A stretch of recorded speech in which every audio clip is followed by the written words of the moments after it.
Whoever's up first.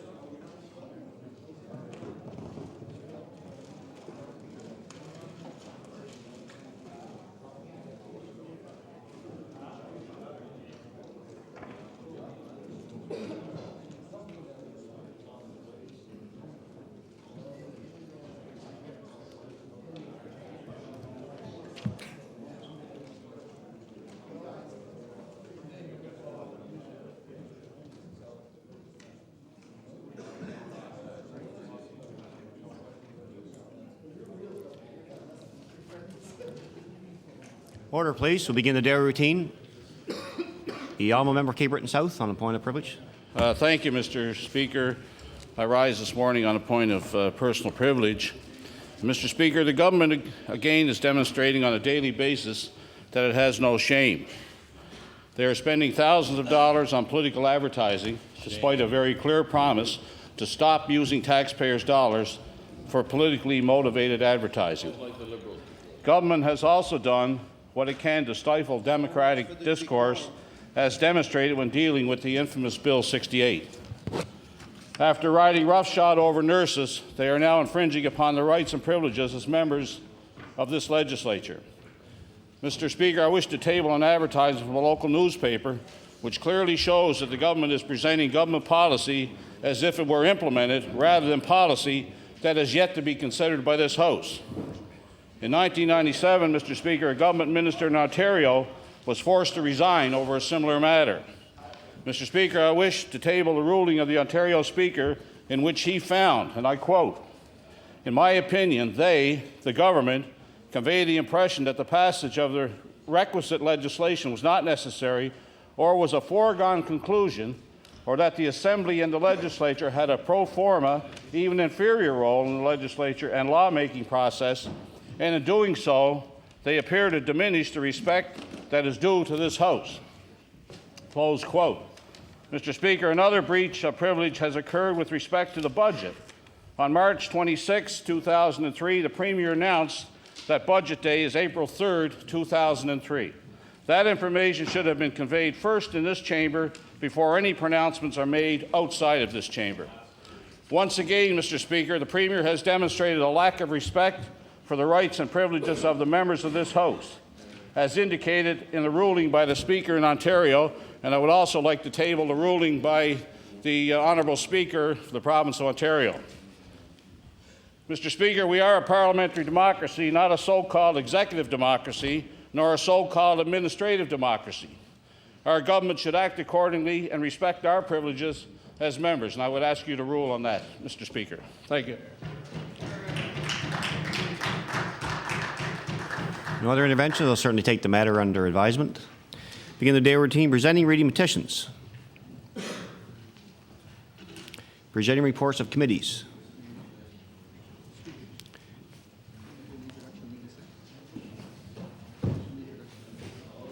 The All Member of Cape Breton Centre on introduction.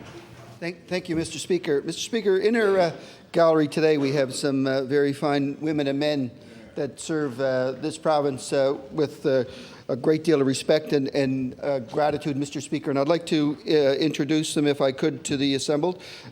Nadia Payne, Chris Johnson, Brad Connors, Matt Parker, Chris Camp, Phil McNulty, Derek Harvey, Mark Bettens, Gilbert McIntyre, and Wiley Mulvihill. I'd like to have them rise and get the greeting of the House, please.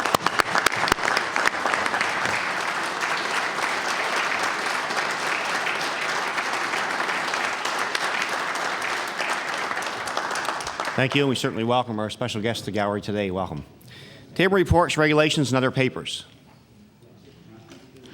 Statements by ministers. The Honourable Government House Leader. Mr. Speaker, I think I bespoke myself. Agreed.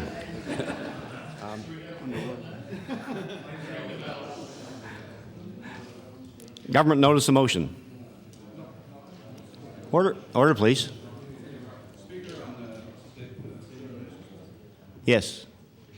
Speaker, I hereby give notice that on April the 3rd, Thursday, April the 3rd, I will, one, read and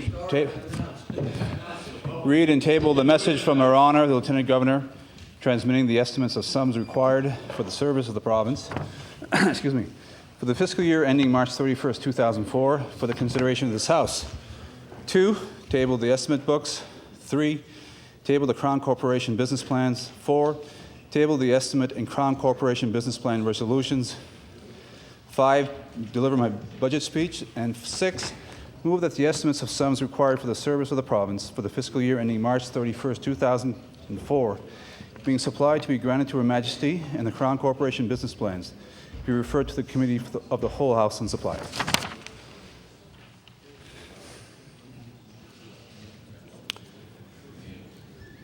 Government notice of motion. The Honourable Minister of Justice.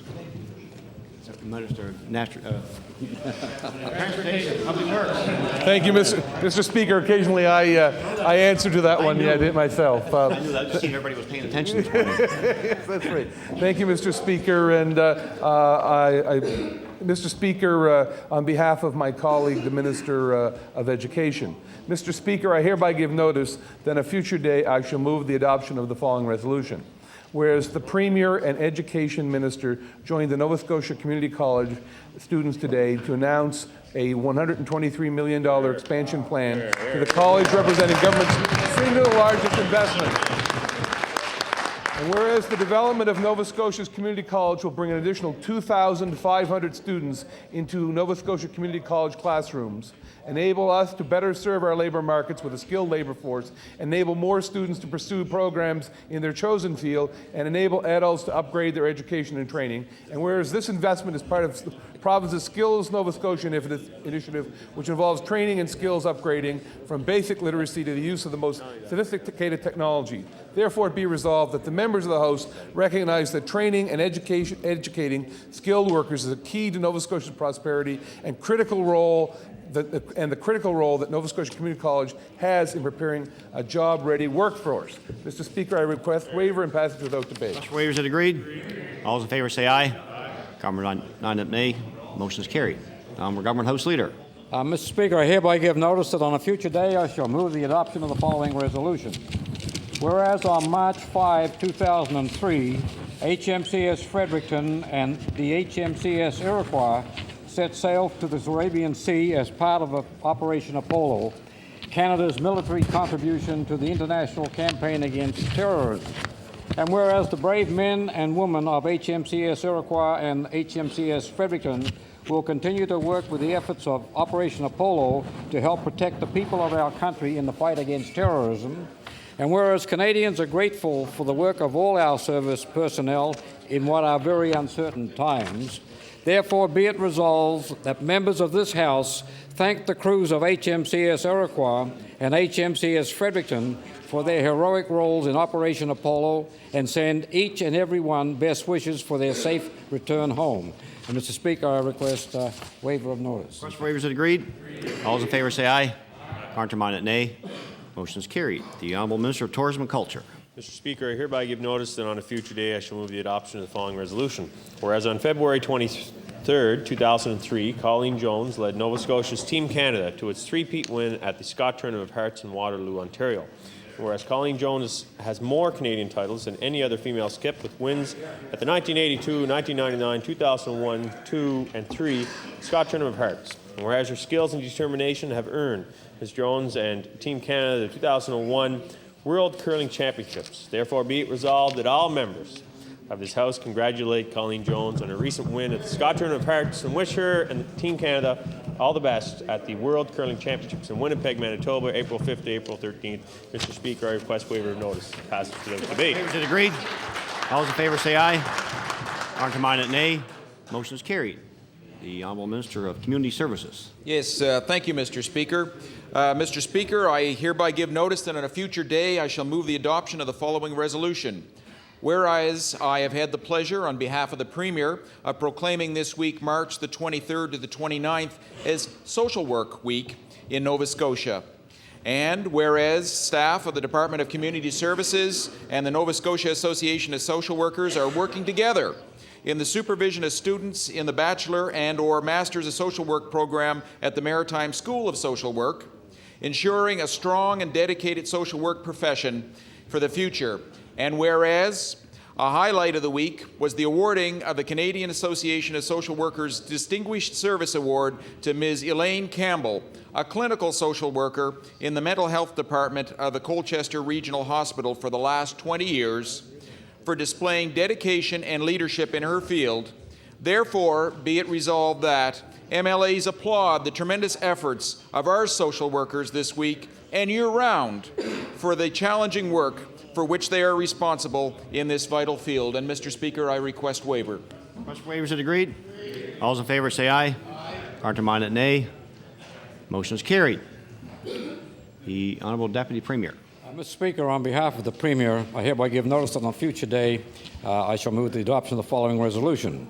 Whereas Nova Scotia was well represented by a very talented group of athletes at the 2003 Canada Winter Games, a sporting tradition which dates back to our centennial year of 1967, and whereas the Claude Hardy Award honoring a long-term serving chef de mission for Team Quebec was presented at the Games for the second year in a row to Team Nova Scotia's mission staff, the only in Canada that is fully volunteer, as they displayed the leadership, integrity and cooperation. And whereas our athletes, with the support of their mission staff, not only honored this province with a respectable medal total, but also honored this province with a degree of dignity and sportsmanship second to none, therefore be it resolved that the members of this House congratulate our medal winners, all participants, in their tremendous efforts and exemplary showing, and congratulate once again our Nova Scotia mission staff for the tremendous honour bestowed upon them. Mr. Speaker, I ask for waiver of notice and passage without debate. All those in favour say aye. Counterminded, nay. Motion is carried. The Honourable Minister for the Office of Health and Promotion. Mr. Speaker, I hereby give notice that on a future day I shall move the adoption of the following resolution. Whereas on March 9, 2003, Mark Dacey led Team Nova Scotia, consisting of Robert Harris, Bruce Lonis, and Andrew Gibson, to the championship final at the Nokia Brier here in Halifax. And whereas Mark Dacey has proven to be a Nova Scotian curling leader as he skipped for Team Nova Scotia at the 2001 and 2003 Nokia Brier. And whereas Mark Dacey skipped at the 2000, 2001, and 2002 Canadian Mixed Curling Championships and won the Mixed Championships in 2002.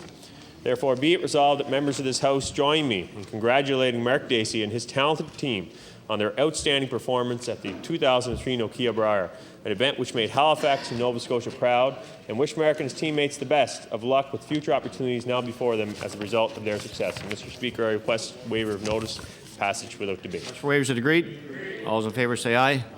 Counterminded, nay. Motion is carried. Introduction of bills. The Honourable Government House Leader. Yes, Mr. Speaker. I beg leave to introduce a bill entitled An Act to Provide Compensation for Full-Time and Volunteer Firefighters Who Suffer from an Occupational Disease.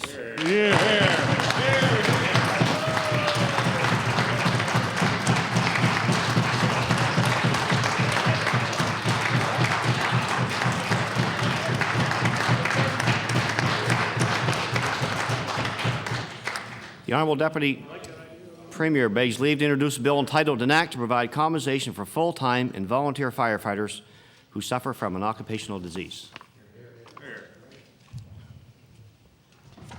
I'll give those to the opposition party, please. Bill numbered 1, entitled An Act to Provide Compensation for Full-Time and Volunteer Firefighters Who Suffer from an Occupational Disease. Or this bill be read a second time at a future date. The Honourable Member for Cape Breton Centre. Thank you, Mr. Speaker. Mr. Speaker, I beg leave to introduce a bill, an act to amend Chapter 10 of the Workers' Compensation Acts of 94-95, the Workers' Compensation Act.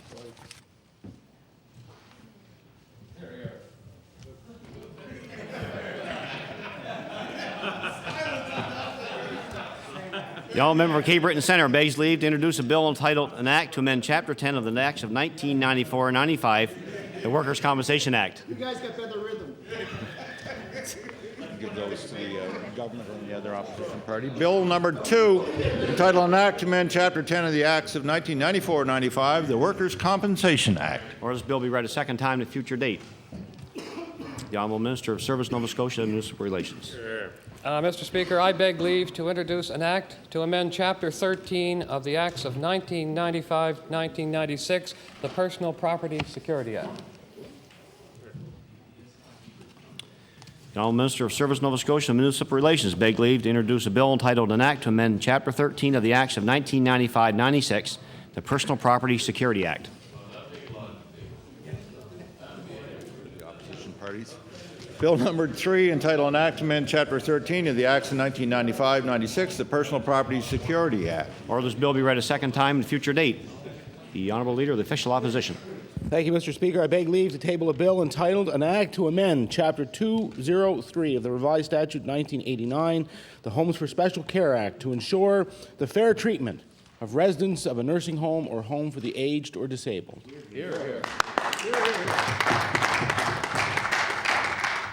The The Honourable Leader of the Official Opposition begs leave to introduce a bill entitled An Act to amend Chapter 203 of the Revised Statutes 1989, the Homes for the Special Care Act, to ensure the fair treatment of residents of a nursing home or home for the aged or disabled.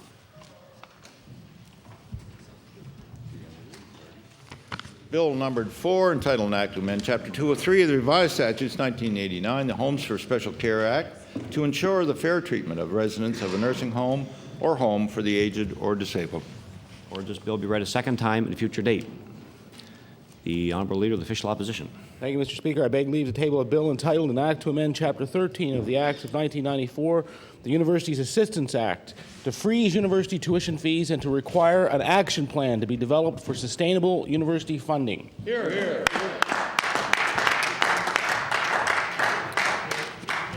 The Honourable Leader of the Official Opposition begs leave to introduce a bill entitled An Act to amend Chapter 13 of the Acts of 1994, the Universities Assistance Act, to freeze university tuition fees and to require an action plan to be developed for sustainable university funding.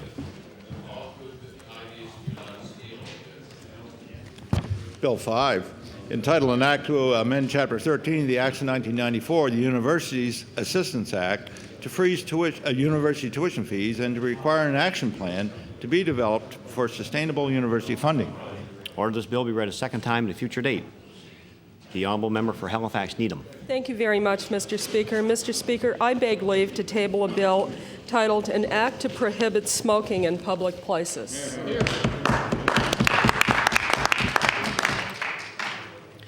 The Honourable Member for Halifax Needham begs leave to introduce a bill entitled An Act to Prohibit Smoking in Public Places.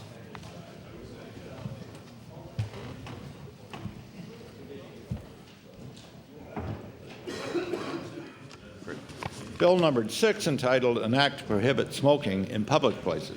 Order this bill be read a second time at a future date. The Honourable Member for Cole Harbour Eastern Passage. Thank you, Mr. Speaker. I beg leave to introduce a bill entitled An Act to amend Chapter 4 of the Acts of 1991, the Members and Public Employees Disclosure Act.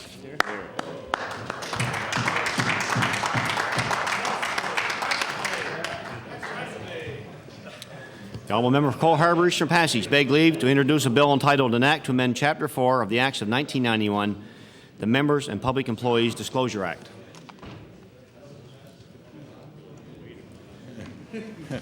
Bill 7, entitled An Act to amend Chapter 4 of the Acts of 1991, the Members and Public Employees Disclosure Act. Order this bill be read a second time at a future date.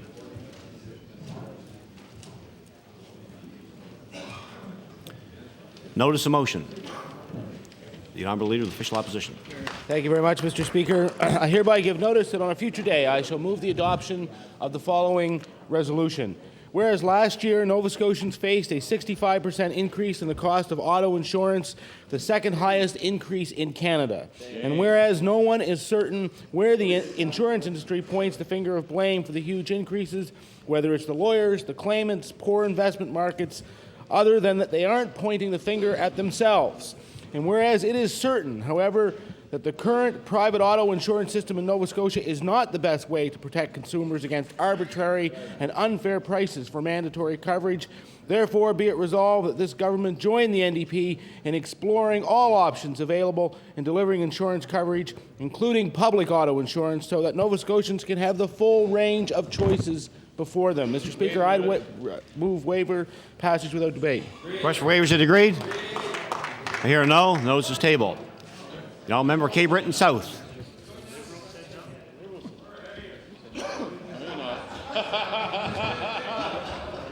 Order, please. The Honourable Member for Cape Breton South has the floor. Mr. Speaker, I hereby give notice that on a future day I shall move the adoption of the following resolution. Whereas on June 3, 1999, the Tory finance critic and now finance minister boldly proclaimed, "Let me make something perfectly clear. Health care does not need more money." Whereas in March of 2001, the Premier stated, "In good conscience, I could not support more debt." And whereas it seems that the Premier is not disturbed at all that he is adding $100 million a year to the debt without a plan to pay it back. Therefore, be it resolved, the members of this House demand that the Premier and the Finance Minister explain why they grossly underestimated health spending and that they continue to add to the debt despite the promises they personally made to Nova Scotians. I would ask for a waiver, Mr. Speaker. Question for waiver. I hear several noes. Noes is tabled. The Honourable Member. Order, please. Gentleman for Queens. Thank you, Mr. Speaker. I hereby give notice on a future day I shall move the adoption of the following resolution. Whereas Liverpool native Commander Bill Truelove is in the Persian Gulf with Operation Apollo aboard HMCS Regina, serving as the flagship for the mission, as well as the home to the Canadian Task Force while deployed, and whereas Commander Truelove enrolled in the Canadian Armed Forces at the age of 22 and has had a successful military career, serving on a number of ships and working his way up through the ranks of the Navy, and whereas in 1998, Commander Truelove was selected to attend the prestigious Canadian Forces Command and Staff College, and upon completion was promoted to his current rank and appointed Executive Officer of HMCS Preserver, assuming command of HMCS Regina in 2001. Therefore be it resolved that all members of this legislature thank Commander Bill Truelove for his willingness to serve his country and wish he and the crew of HMCS Regina Godspeed and a safe return from its tour of duty with Operation Apollo. Mr. Speaker, I request waiver of notice. Request for waiver is agreed. All those in favor say aye. Contrary-minded, nay. Motion is carried. The honourable member for Halifax Needham. Thank you, Mr. Speaker. Mr. Speaker, before I do my resolution, I'd like to do an introduction. I'd like to draw the attention of members to the House to a visitor today in our gallery from the Avalon Sexual Assault Center, Irene Smith, who's in our gallery. Would she stand and receive the warm welcome of the House, please?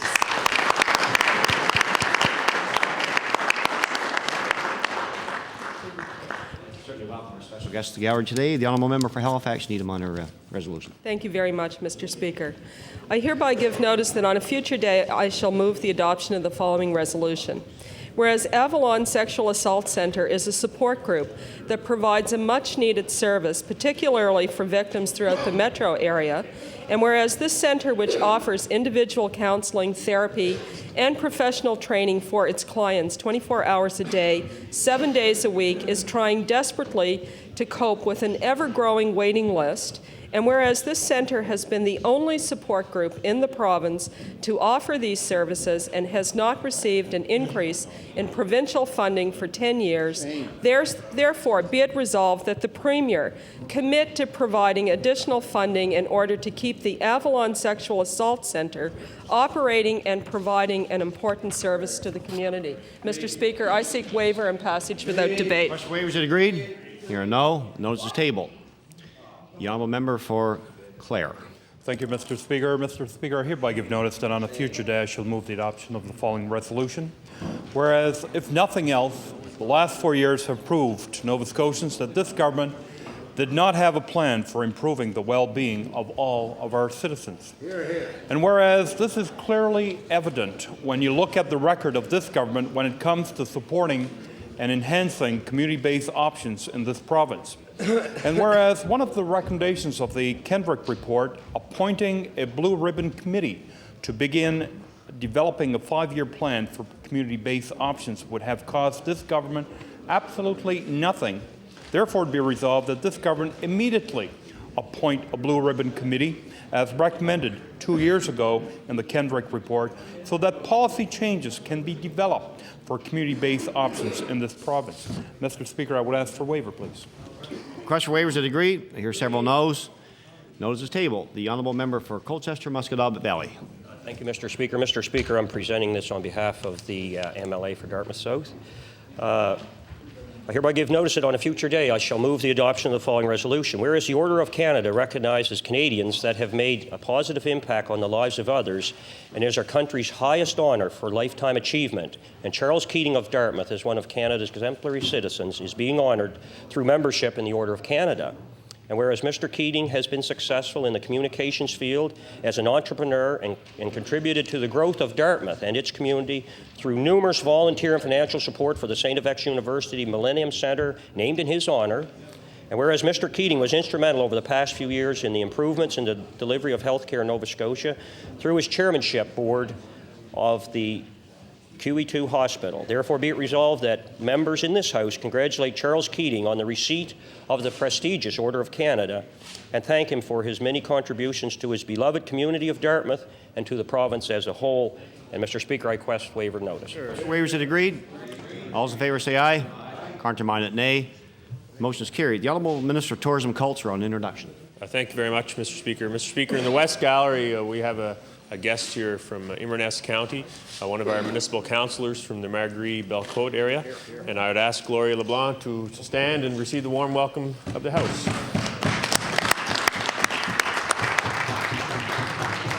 Thank you. We welcome our guest to the gallery today, the Honourable Member for Hants East. Thank you, Mr. Speaker. I hereby give notice that on a future day I shall move the adoption of the following resolution. Whereas the Canada Winter Games is the premier venue of showcasing up-and-coming athletic talent in Canada, and whereas boxing was a hotly contested and much-watched event in the 2003 Games held in New Brunswick this winter past, and whereas Mr. Ryan White of Kennecook brought home the second of Nova Scotia's 2 gold medals with a gusty win in the 71-kilogram weight class, therefore be resolved that the members of this House of Assembly congratulate Ryan White of Kennecook for achieving gold in boxing at the Canada Winter Games. And Mr. Speaker, I request waiver of notice and passage without debate. Request for waiver is agreed. All those in favour say aye. Contrary-minded, nay. Motion is carried. The Honourable Member for Dartmouth East. Thank you, Mr. Speaker. I hereby give notice in the future day I shall move the adoption of the following resolution. Whereas in July 1999, then third-party leader John Ham stated that we have a plan for health care, and it will only cost $46 million. Whereas last week, the government finally brought forward that so-called plan for health care. And whereas 4 years and an extra $500 million later, the Tory legacy to health care are fewer nurses, closed emergency rooms, longer wait times, and poorer health outcomes. Therefore, be it resolved that all members of this House recognize that the Tories never had a plan in 1999, and that all of the Band-Aid actions that this government has taken to date have been cobbled together, called a plan, and have been nothing but health hazards for all Nova Scotians. And I'd ask for a waiver of notice, Mr. Speaker. Request for a waiver. I hear several noes. Notice is tabled. The Honourable Member for Chester St. Margaret's. Mr. Speaker, I hereby give notice that on a future day I shall move the adoption of the following resolution. Whereas in February 2003, Nova Scotia lost one of its greatest artists with the passing of Melody Elliott-Clark. And whereas Miss Elliott-Clark specialized in combining art and psychiatric nursing skills as a form of art therapy that helped many of her patients recover. And whereas her talents earned her the Vanier Award and the Governor-General's Canada 125 Medal and the tribute from our Premier on the occasion of her passing. Therefore, be it resolved that members of this House join me in recognizing the special talents of Ms. Elliott-Clark and her outstanding contribution to our community, as well as send our deepest condolences to her family, friends, and loved ones. Mr. Speaker, I waiver notice of this. I request waiver of this notice. All those in favour say aye. Contrary-minded, nay. Motion is carried. The Honourable Member for Cape Breton Centre. Thank you, Mr. Speaker. I hereby give notice on a future day I shall move the adoption of the following resolution. Whereas damage from subsidence to the McDonald complex in Dominion has created an urgent need on Dominion families for a new facility to be constructed immediately. And whereas the federal government has shirked all responsibility for this damage, even though it ran the subterranean coal mines whose collapse caused the subsidence, and whereas the Minister of Education made it very clear when he met with the Dominion families that his government would accept no responsibility for building a new school. Therefore, be it resolved that this House condemns the provincial Tories and the federal Liberals for the crisis in education now faced by the town of Dominion. I seek waiver, Mr. Speaker. Request for waivers is agreed. There are several noes. Notice is tabled. The Honourable Member for Victoria. Thank you, Mr. Speaker. Mr. Speaker, I hereby give notice that on a future day I shall move the adoption of the following resolution. Whereas on September 2, 1998, Nova Scotians awoke to a tragedy which became known as the Swissair disaster. And whereas Nova Scotians opened their hearts and their homes to the families of the 229 souls who perished on Swissair Flight 111. And whereas investigators and rescue crews worked tirelessly to try to save the people and ultimately to find out what went wrong. Therefore, be it resolved that the members of this House remember those who died on Swissair Flight 111 and honour those Nova Scotians who have dedicated their work to finding out the cause of this tragedy. Mr. Speaker, I ask for waiver of notice and passage without debate. Request for waivers is agreed. All those in favour say aye. Counter-minded, nay. Motion is carried. The honourable member for Preston. Mr. Speaker, hereby give notice on a future day with the adoption of the following resolution. Whereas on Wednesday night past in Sydney, the Halifax Moosehead topped the Cape Breton Screaming Eagles 3-2 in Game 4 of the best-of-7 Frank Dilio Conference quarterfinal playoff series. And whereas the Halifax Moosehead's goaltender Guillaume Lavalley kept the Cape Breton Screaming Eagles without a goal for 211 minutes and 36 seconds, a new Quebec Major Junior League hockey record for consecutive shutout minutes in the playoffs. And the Mooseheads finished the series in just 2 goals against, setting another new league record. And whereas the Halifax bested Cape Breton with 169 to 83 shots on goal over the 4-game sweep, despite the great defense of Screaming Eagles goaltender and the 202-203 World Junior Hockey Championship silver medalist and tournament MVP Marc-Andre Fleury. Therefore, be resolved that all members of this House congratulate Coach Sean McKenzie, the Halifax Moosehead, and wish them success as they face Acadie Bathurst next week in the Junior Hockey League semifinals. And I ask waiver, Mr. Speaker. 1 minute. Order. Order. Order, please. Order, please. There was a request for waivers. Is it agreed? I had it timed. It was well within the minute. Is it agreed? I hear several noes. Noes is table. Y'all remember Dartmouth North. Thank you, Mr. Speaker. I hereby give notice that on a future day I shall move the adoption of the following resolution.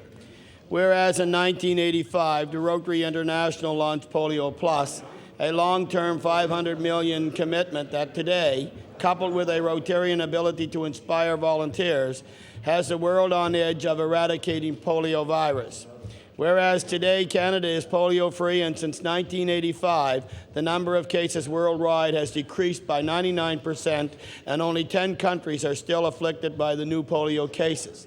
And whereas Rotary Atlantic has joined in Rotary International's new polio eradication fundraising campaign to raise funds so that polio can be universally eliminated by 2005, and the Minister of Health has pledged $10,000 on behalf of Nova Scotians.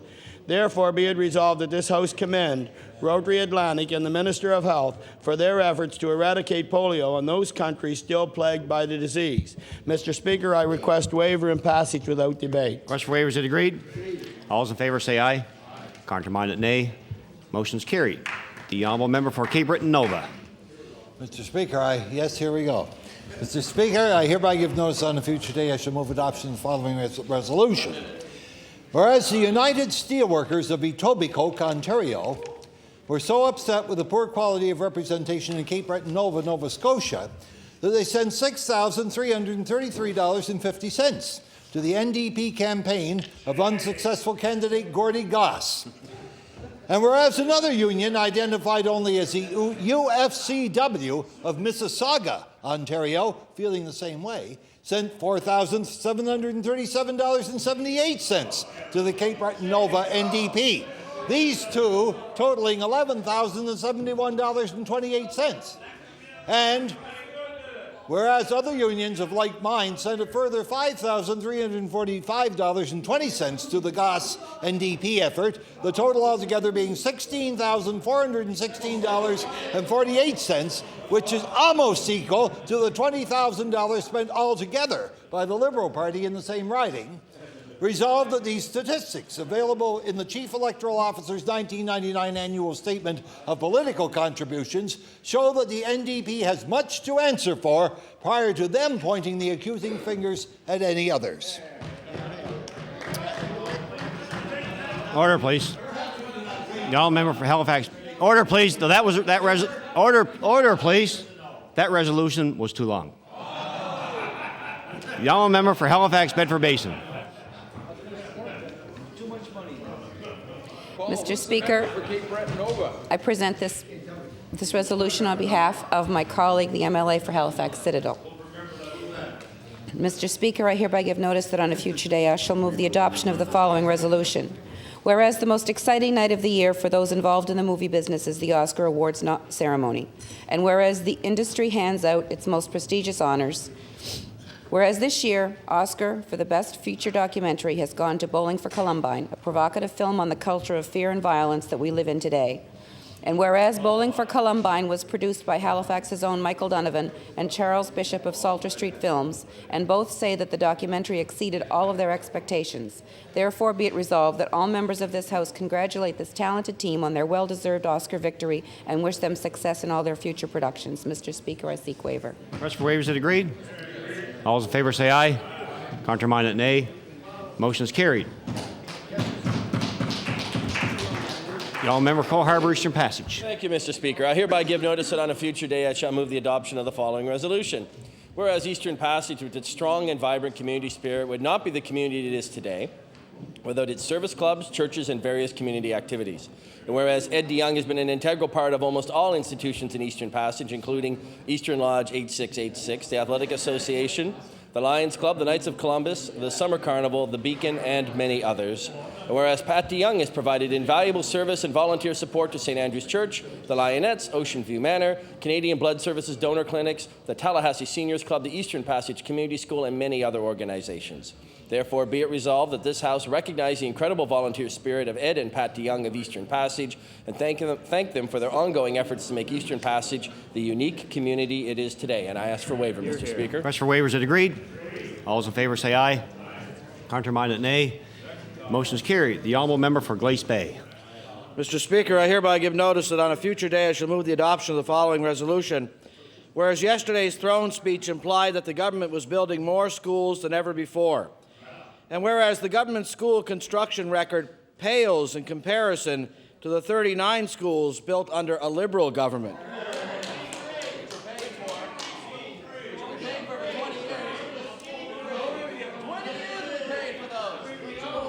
Order, please. Order, please. Whereas the best this government can do is promise schools that won't be built until 2005, which is similar to what one might call a no-money miracle or a don't-pay-a-cent event. Therefore, be it resolved that the members of this House recognize that the promise of a school is not the same as the actual construction of the school, and that projects slated for completion in 2005 are just promises, not a policy. Mr. Speaker, I ask for waiver of notice and passage without Request debate. for waiver. Here are several noes. Notice is tabled. The Honourable Minister of Transportation and Public Works. Thank you very much, Mr. Speaker. Mr. Speaker, I hereby give notice that on a future day I shall move the adoption of the following resolution. Whereas participating in high school sports is an important part of many students' high school experience, and whereas the New Germany Rural High School girls basketball team attended the Nova Scotia School Athletic Federation Division III Championship held in Spring Hill earlier this month, whereas the Germany Rural High School girls were successful in this tournament and won the NSSAF Division III Championship by defeating the Spring Hill contingent in the final. Therefore, be it resolved that the members of this legislature join me in congratulating the New Germany Rural High School girls basketball team on winning the Nova Scotia School Athletic Federation Division III Championship. Mr. Speaker, I ask waiver of debate and passage, waiver of notice and passage of debate. All those in favor say aye. Contrary-minded, nay. Motion is carried. The Spring Hill are such gracious hosts. The honourable member for Halifax Needham. Thank you very much, Mr. Speaker. I hereby give notice that on a future day I shall move the adoption of the following resolution. Whereas Reverend Greg McMullen, a native of Nova Scotia, has been the minister at Trinity Anglican Church on Cogswell Street in Halifax for the past 12 and a half years. And whereas during this time, Reverend McMillan has been an inspirational leader both inside his church and in the broader social justice community. And whereas Reverend McMullen's involvement and support within the North End Council of Churches, particularly as sponsor of the Halifax Inner City Initiative, has been invaluable. Therefore, be it resolved that the Nova Scotia Legislature thanks Reverend McMullen for his years of dedicated service to this community and extend to him and his wife Vanessa and their 3 children best wishes as they leave to minister in St. John, New Brunswick. And Mr. Speaker, I seek waiver and passage without debate. Request for waivers is agreed. All those in favor say aye. Contrary-minded, nay. Motion is carried. The honourable member for Richmond. Speaker, I hereby give notice on a future day I shall move the adoption of the following resolution. Whereas during the last election, the Premier told a local newspaper, quote, "A progressive Conservative government is committed to reducing the provincial debt. Over our first 4-year mandate, we will ensure the debt, that being the true debt that includes all on-book and off-book borrowing, will not increase," end quote. Whereas on April 17, 2001, the Premier stated in this House, quote, I will confirm is that a year from now, this government will introduce a balanced budget, and from that day onward, the debt of this province will no longer grow. Whereas despite the Premier's sacred word, the debt continues to grow at a rate of $100 million per year. Therefore, be it resolved that the Premier reflect on what he has said and tell the people of Nova Scotia why he has failed so miserably to live up to his word. Speaker, I ask for waiver of notice and passage without debate. Request for waiver. Hear several noes. Notice is tabled. The honourable member for Colchester, Musquodoboit Valley. Yes, thank you, Mr. Speaker. I hereby give notice that on a future day, I shall move the adoption of the following resolution. Whereas today's cartoon in the Chronicle Herald by Bruce McKinnon clearly illustrates just how asinine the Liberal gun registry is by saying, rest assured, when we finally do get some guns, they will be properly registered. And whereas the Prime Minister resorted to intimidation tactics to get his government to support yet another increase, this time, Mr. Speaker, an unbelievable $59 million for the federal Liberal gun registry. Mr. Speaker, and whereas absolutely shocking it is that the federal government thinks it can justify spending such excessive amounts on this questionable venture while other areas of public concern, such as the vital need for the replacement of our military Sea Kings, our Sea King helicopters, are left neglected. Therefore, be it resolved that members of this legislature join me in condemning the federal Liberal government's continued and unlimited flow of millions of taxpayers' dollars toward what is an out-of-control registration scheme. And, Mr. Speaker, when I seek waiver of notice, I want to point out that I was very pleased that the federal Tory caucus and the federal NDP... Order, please. The resolution was too long. It's too long. Honourable member Cape Breton Centre. Thank you, Mr. Speaker. Mr. Speaker, I hereby give notice on a future day I should move the adoption of the following resolution. Whereas volunteer fire departments have long history of providing protection to families in many Nova Scotian communities, and whereas the Scotchtown Volunteer Fire Department has given stellar service and protection to the Scotchtown area, and whereas the Scottstown Volunteer Fire Department lost one of their finest with the recent sudden passing of Deputy Fire Chief Robert Ditton. Therefore, be it resolved that this House recognizes the fine efforts of former Deputy Fire Chief Robert Ditton of the Scotchtown Volunteer Fire Department and offer its condolences to his family, many friends, and colleagues. I seek waiver, Mr. Speaker. Mr. Waivers, is agreed? All those in favour say aye. Aye. Counterminded, nay. Motion is carried. The honourable member for Cape Breton South. Speaker, I hereby give notice on a future day I shall move the adoption of the following resolution. Whereas Donna Sparling of Westmount suffered a devastating spinal cord injury in a car accident on Boxing Day 1992, and whereas despite the devastation, Donna demonstrated great courage, which has meant a new beginning instead of a tragic end. Whereas she recently received the Canadian Paraplegic Association's James Reed Award, given to a Nova Scotian who overcomes personal and physical barriers. Therefore, be it resolved, the members of the House of Assembly of the Province of Nova Scotia congratulate Donna Sparling for receiving the James Reed Award and honour her as a role model for those who face what first appear to be insurmountable challenges in their lives. Now, I would ask for waiver of notice, Mr. Speaker. Request for waivers, is agreed? All those in favour say aye. Counterminded, nay. Motion is carried. The honourable member for Dartmouth North. Thank you, Mr. Speaker. I hereby give notice that on a future day I shall move the adoption of the following resolution. Whereas March the 23rd to the 29th marks Social Work Week in Nova Scotia, a time to praise social workers for their professionalism in dealing with social justice issues such as poverty, unemployment, racism, and abuse. And whereas social workers help people with a wide variety of personal problems in a variety of settings and in many program areas. And whereas social workers are employed not only in community services, but also in hospitals, correctional facilities, young offenders facilities, senior citizens' homes, and many community-based programs. Therefore, be it resolved that this House recognize social social workers in Nova Scotia for their dedicated efforts in helping individuals, families, groups, and communities find solutions to the issues that affect their well-being. Mr. Speaker, I request waiver and passage without debate. Request for waiver, is it agreed? All those in favor say aye. Contrary-minded, nay. Motion is carried. The honourable member for Clare. Thank you, Mr. Speaker. Mr. Speaker, I hereby give notice that on a future day I shall move the adoption of the following resolution. Whereas almost 1 year today, budget documents released indicated that transition houses, women's centres, and men's intervention program that they could do without funding until such time as they could redesign their programs. And whereas this redesign process is still very much a work in progress, and whereas attacking the most vulnerable has been a hallmark of this Tory government, therefore, be resolved that this government recognize the valuable role women's centres, transition houses, and men's intervention programs play in many communities throughout this province, and ensure that in the future these groups are treated with the respect that they deserve. Mr. Speaker, I would ask for waiver, please. Question waivers, is it agreed? Here, no. Notice is tabled.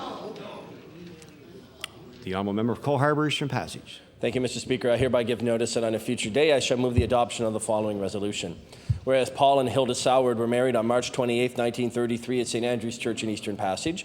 Whereas Paul and Hilda Soward have lived in Eastern Passage all their lives, contributing greatly to the community it is today.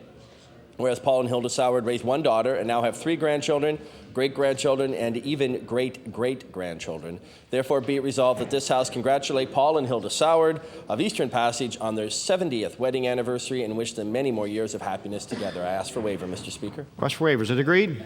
All those in favour say aye. Contrary-minded, nay. Motion is carried. The honourable member for Dartmouth East. Thank you, Mr. Speaker. I hereby give notice the future day I shall move the adoption of the following resolution. Whereas March is Kidney Health Month in Canada, and whereas Kidney Foundation volunteers have been going door to door in communities throughout Nova Scotia to raise money to improve the quality of life for people living with kidney disease. And whereas throughout the year, staff continually make a difference to those with kidney disease through their expert hard work in 4 central dialysis units and 9 satellite units throughout our province. Therefore, be it resolved that all members of the legislature extend our best wishes to the door-to-door canvassers for a successful fundraising campaign, and extend our appreciation to the staff who make such a difference in the lives of those suffering from kidney disease through their caring support in all of the dialysis units. And Mr. Speaker, I ask for waiver of notice and passage without debate. Question for waiver, is it agreed? All those in favour say aye. Contrary-minded, nay. Motion is carried. The honourable member for Victoria. Thank you, Mr. Speaker. Mr. Speaker, I hereby give notice that on a future day I shall move the adoption of the following resolution. Whereas since coming to office, this government has limited the opening season for provincial parks, and whereas they have moved trash receptacles in many parks across the province, and whereas this government has neglected the upkeep of several parks across the province. Therefore, be it resolved that the members of this House urge the government to restore our parks to their former pristine condition and ensure that they are open so that Nova Scotians and tourists alike are allowed to enjoy them today and in the future. Mr. Speaker, I ask for waiver and passage without debate. Question for waiver, is it agreed? I hear a no. Notice is tabled. The honourable member for Richmond.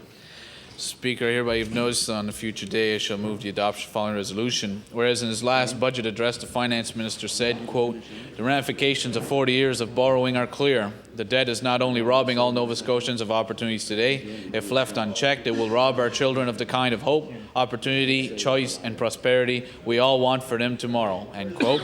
And whereas during the last election, the Premier said, quote, "Any Nova Scotian can read my platform to find out what we will do, when we will do it, and how much it will cost," end quote.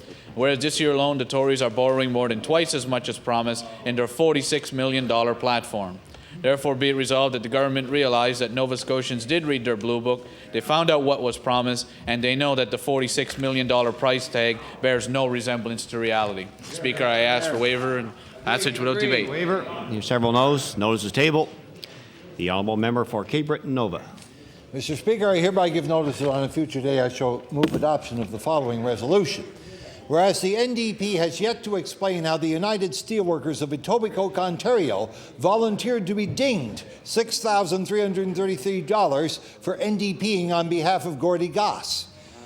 And whereas the Chief Electoral Officer's report of the 1999 election goes on page after page to report similar donations by out-of-province labour organizations to NDP candidates running all across Nova Scotia.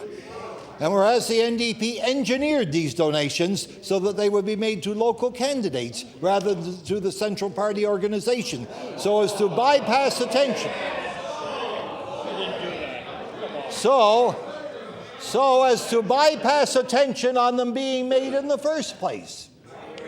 Resolved that the NDP should be required to demonstrate that the United Steelworkers of Etobicoke actually consented to this large donation before it was made on their behalf, before they start accusing others of financial malfeasance at election time. Notice is tabled.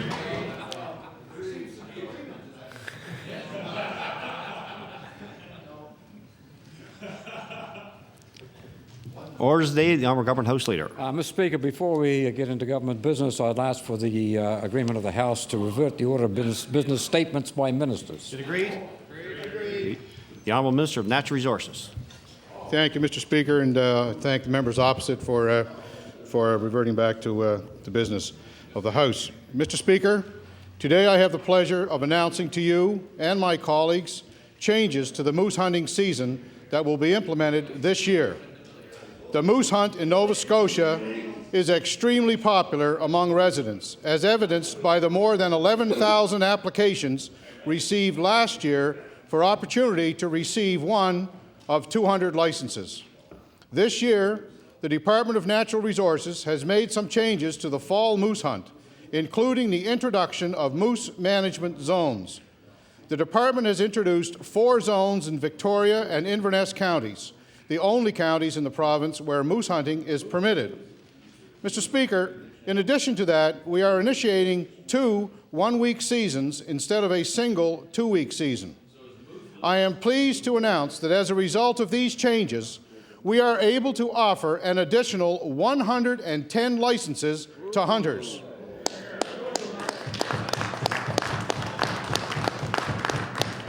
Mr. Speaker, these changes to the moose hunt mean less crowding for hunters and a more even distribution of pressure on the moose population.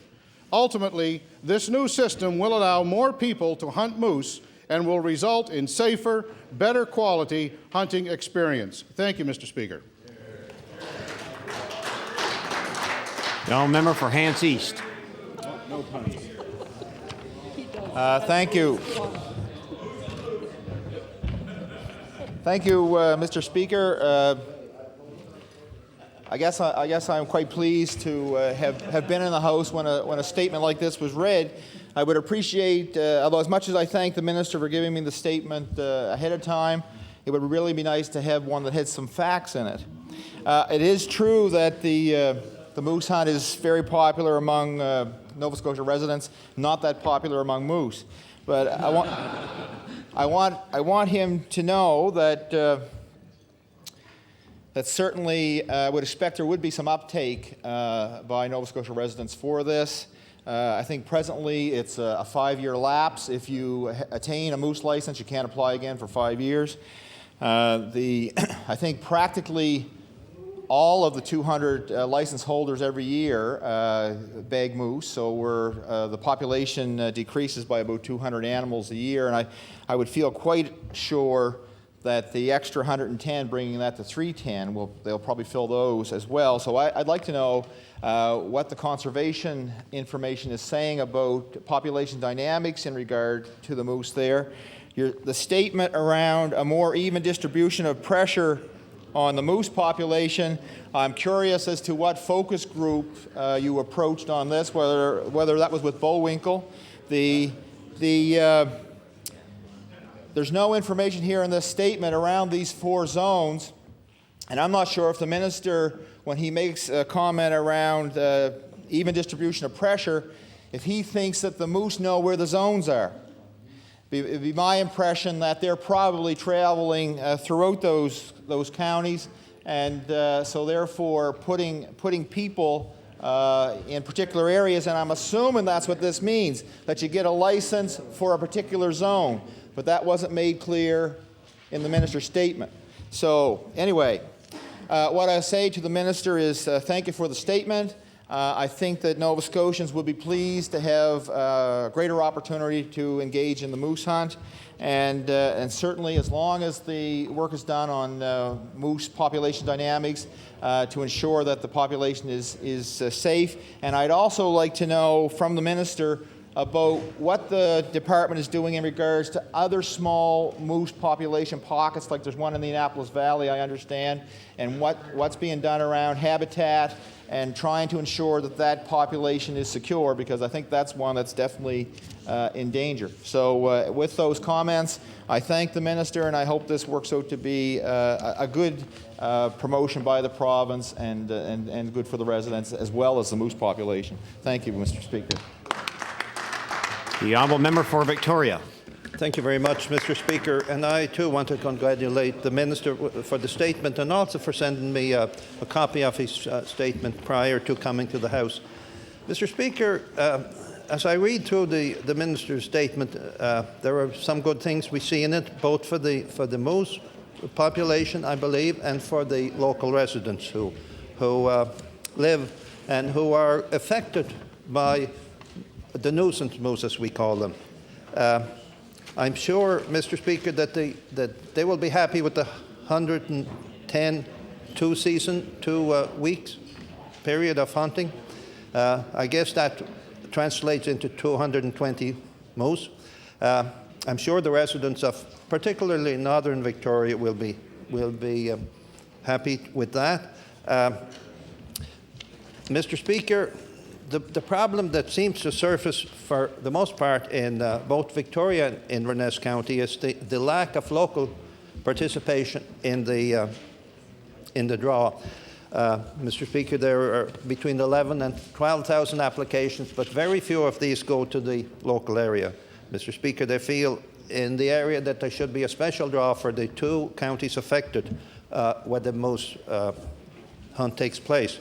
But, Mr. Speaker, it's something that we've been looking for, and maybe some time in the future the Minister may look at this as a serious option with regard to a hunt that is fair to the residents where the hunting takes place. Mr. Speaker, I'm sure the research has been done to the health of the moose herd. At least it would appear that the moose are plentiful in the area. That's what the residents tell us. But, Mr. Speaker, I believe we have some concerns about the health of the deer population. As my information tells me, we only had 16 deer killed in the county of Victoria last hunting season. So that herd is low, Mr. Speaker, and I think while we're looking at the overall hunting season, I would hope that the Minister would look at what's the problem, or why is the deer herd declining.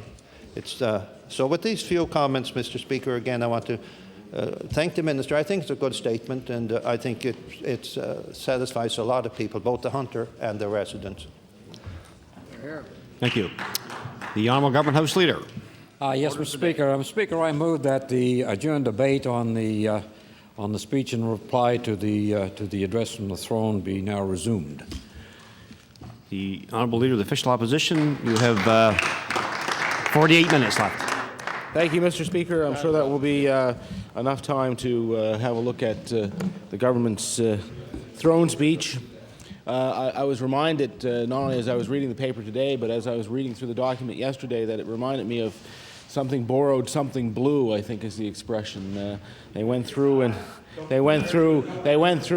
what's that? No, I don't know what they were trying to, what kind of a statement they were trying to make with that respect, but that's essentially what it was, Mr. Speaker. Yeah. Mr. Speaker, yesterday when I began my reply to the speech from the throne, I said that this is a document that essentially fails to meet the challenges that are faced by today's families. The throne speech in its most basic form, was simply a recanting, a collection of promises that were made 4 years ago. When they were made at that point in time, Mr. Speaker, the assumption is they were made in order to meet certain challenges that the government saw that existed. But unfortunately, these were all promises that simply were not kept after they achieved their goal of becoming the government. And so the reality is that the speech from the throne looks a heck of a lot like the 1999 Blue Book from this government. And I see the member for Preston says it's the Blue Book too. Well, Mr. Speaker, it is not it may be a sequel, but it's gotten pretty stale for most people. I'd say, Mr. Speaker, that the throne speech is essentially a collection of carefully worded and vague promises about what this government might do in the future if only the people of Nova Scotia would give them another mandate. Nova Scotians are being asked to believe promises that were essentially broken this time around, and with the government saying, well, we'll keep them next time if we get around to it. So my question is really simple, Mr. Speaker. Why should Nova Scotians believe that they will do what they did not do over the last 4 years? They had 4 years to accomplish it, and I think many Nova Scotians will say, we're sorry, time's up. So, Mr. Speaker, I don't believe that the people of the province are prepared to give this government another opportunity to say one thing and to do something so profoundly different than what was promised. The reality for this government is that over the last 4 years, we have seen an agenda of inaction, mean-spiritedness, underachievement in almost every sector. They simply have failed to do what they ought to have done, which is to make life better for for the families of today in this province. I don't believe, and I don't think the people, if you talk to them in their where they work and where they live, I don't believe that they are going to be very impressed by this throne speech, and because essentially they recognize it as a trust that has already been broken, Mr. Speaker. Why should they trust a government to do something that they have failed to do when they had the opportunity to do it? The record is simply tells people that they had no intention, I believe, of keeping the promises they made in 1999. It was simply an attempt to convince people to turn the reins of government over to them. And although they were successful in that endeavor, Mr. Speaker, it remains to be seen whether or not they will be as successful once they have to actually run on that record. Hopefully not. No, Mr. Speaker, I know that one of the things about Nova Scotians is that we, as a people, tend to assume the best in people. And in fact, I would say that it's one of our finest traits is to assume that people mean what they say, assume that they will do what they say they will do. But unfortunately, when it comes to politics, we have seen too many governments, both liberal and conservative, who have simply done the same thing that the Ham government is doing today, which is saying one thing, promising to create a better environment for the people of Nova Scotia, but once they get elected, they serve any interests except those that are in the interest of Nova Scotia families. In fact, Mr. Speaker, I would say, and I believe that people right across this province will confirm that this is a government that has essentially spent 4 years in government actively creating roadblocks for people who are striving to improve their situations, striving to improve their lives. They are people who are striving to live up to their potential and to care for their loved ones. It's almost like the government is hoping that a sort of collective amnesia has taken hold in Nova Scotia. Now, how else can you explain a premier this week who is quoted as saying that he doesn't recall saying in the 1999 election that he would fix health care? That was the whole campaign that they ran, Mr. Speaker. And there in blue and white in the Progressive Conservative platform are these words, Mr. Speaker. I'm going to quote them. As your Premier, my first priority will be to fix the health care system. We will make sure that when individual Nova Scotians need health care, it will be there for them. Well, Nova Scotians know better.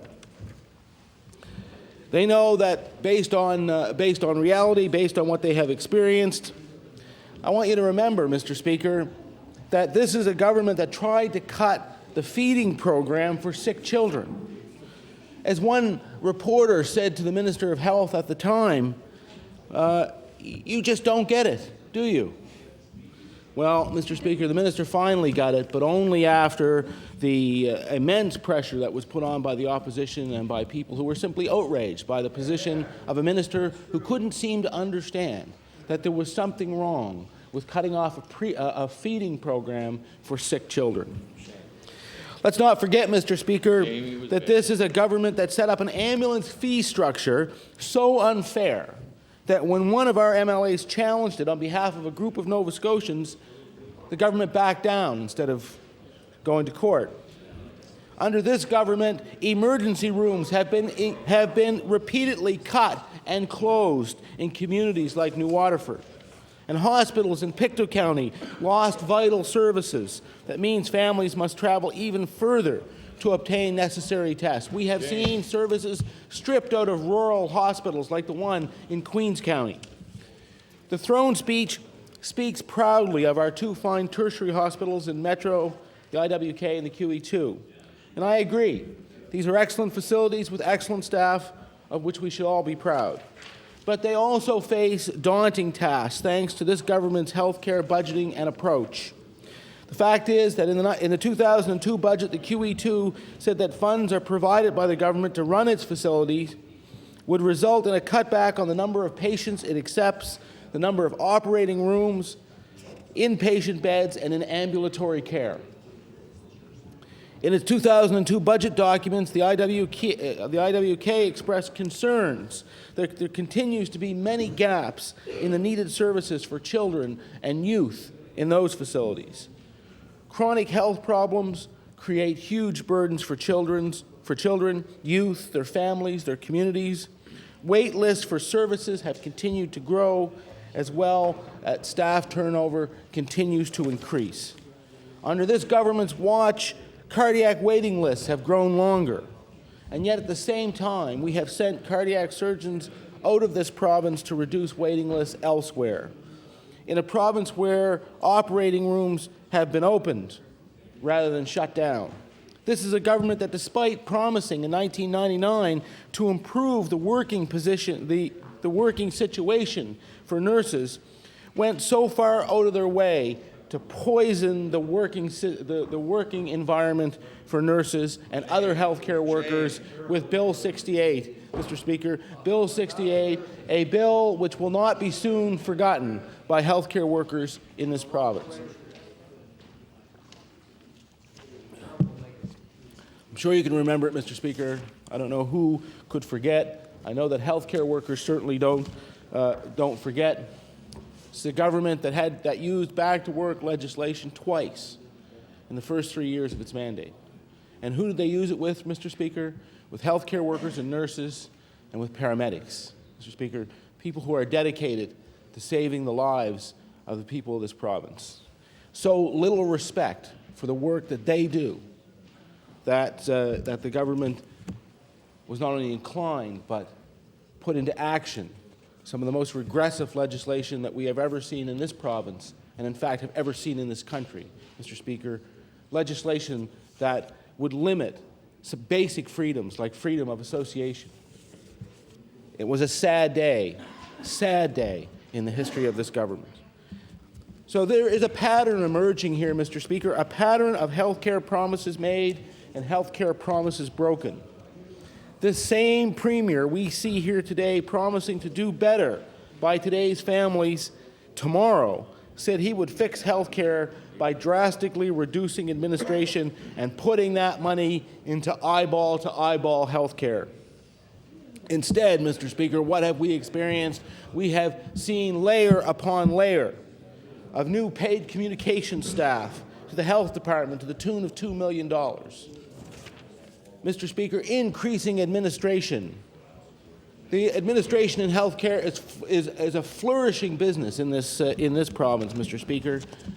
Unfortunately, the bureaucrats are not providing service to the people of the province. They are instead being used to shield the minister from having to answer questions to some of the most profound questions that people in this province have. This government has said in the past and repeats in this throne speech that it's committed to reducing wait times. What we've seen so far, Mr. Speaker, is a hands-off policy, a hands-off attitude that has allowed the development of private for-profit interests in this province and introduction into the healthcare system. While wait lists grow longer and longer because this government has limited access to hospital services. The Tory party in the last election insisted that it would not get hooked on gambling revenue if it formed the government.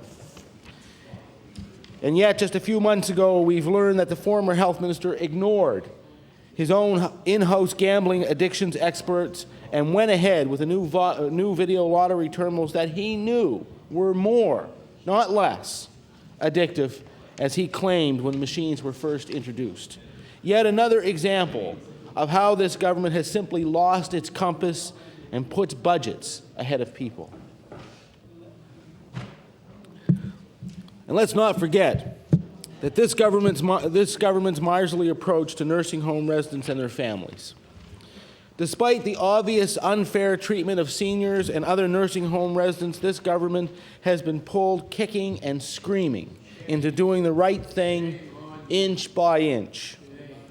And regardless of the incremental changes that this government has made, the fact remains that these families still struggle with a harsh assessment system that sees them having to give up much of what they have worked a lifetime for, Mr. Speaker, in order to pay for health care. These are people who worked a lifetime to improve this province, who ran the economy, who raised their families here, Mr. Speaker, and who paid taxes all their lives. And just when they need the government's help most, it is denied. I'm interested to see that the throne speech offers some hope on this issue, but once again, Mr. Speaker, it will be a little, and it will be too late in coming, if ever. It is not what the public demands for its seniors.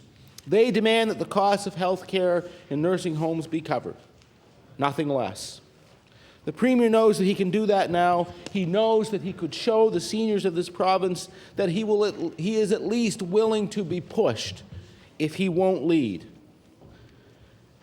But for what I can only assume are political reasons, he keeps seniors and their families waiting. I'd like to challenge the Premier today to simply make the necessary changes. The federal government is sending additional health care funding, and fairness and equity for seniors of this province should be at the top of the list. Hear, hear. So just do it. That's what I say to the Premier, Mr. Speaker. Get this issue off the table for the sake of the families struggling across the province. This throne speech also talks glowingly about the government's future plans for improving the education our children receive, something they failed to adequately address during their first mandate. It was this government that so badly underestimated the amount of money needed for education in its first budget that Nova Scotia teachers, parents, students filled the streets around Province House, forcing the government to back off and to at least make an attempt at properly funding our schools. Mr. Speaker, like Bill 68, I don't believe the teachers and the students and their families will forget. This government wants us to forget about it, but I can tell you that nobody does. This is a government that tried to claw back federal money back from French immersion until they were caught at it.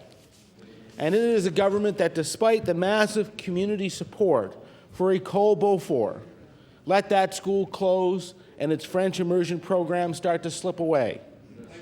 As in so many areas, this government used education to set one community against another. Mr. Speaker, some get new schools or get their schools repaired with little or no effort, while others, like Barrington Passage, can't even get a meeting with the Minister of Education to discuss their concerns about environmental conditions in their local schools and their fears for their children's health. The health of our schools is vitally important.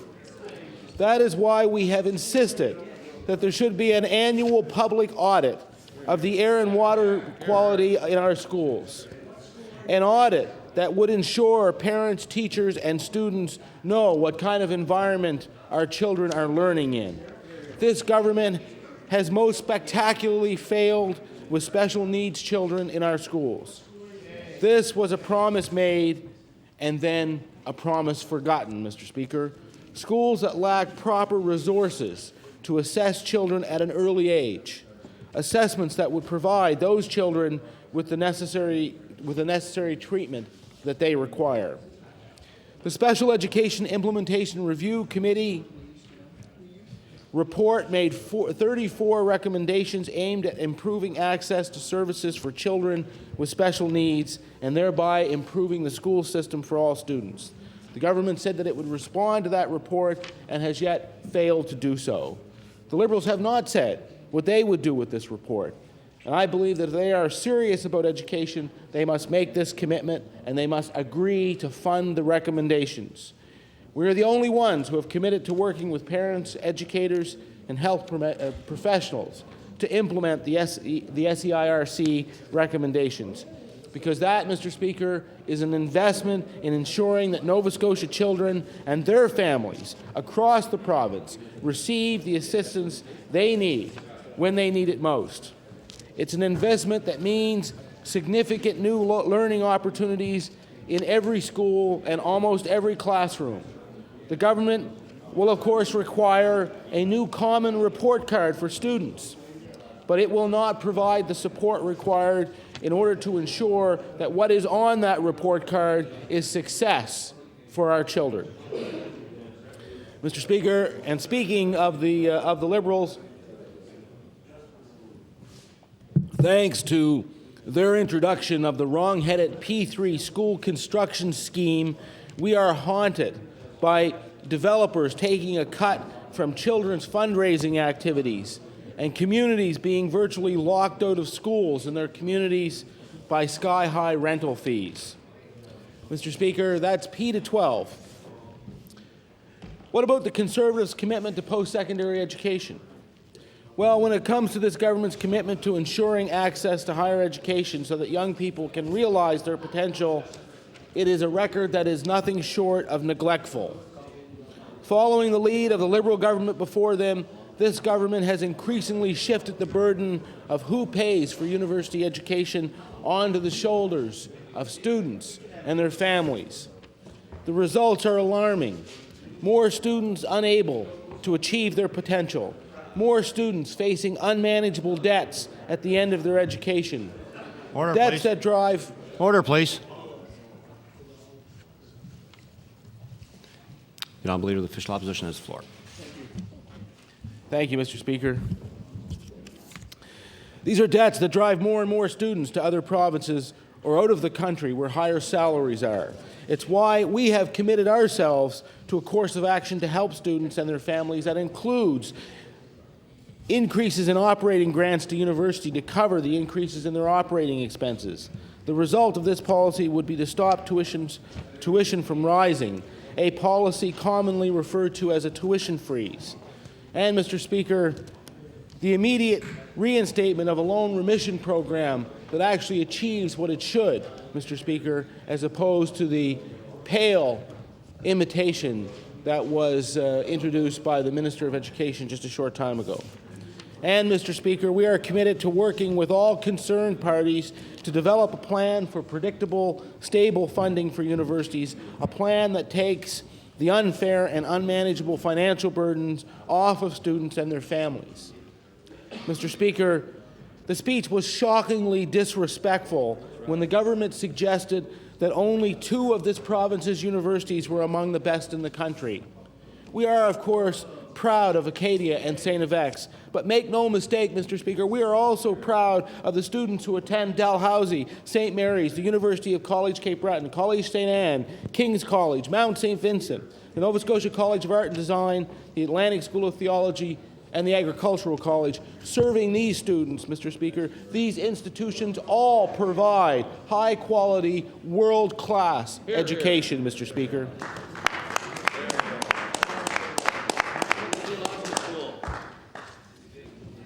It has been said that the road to any election in Nova Scotia is paved with, well, Mr. Speaker, is paved with pavement.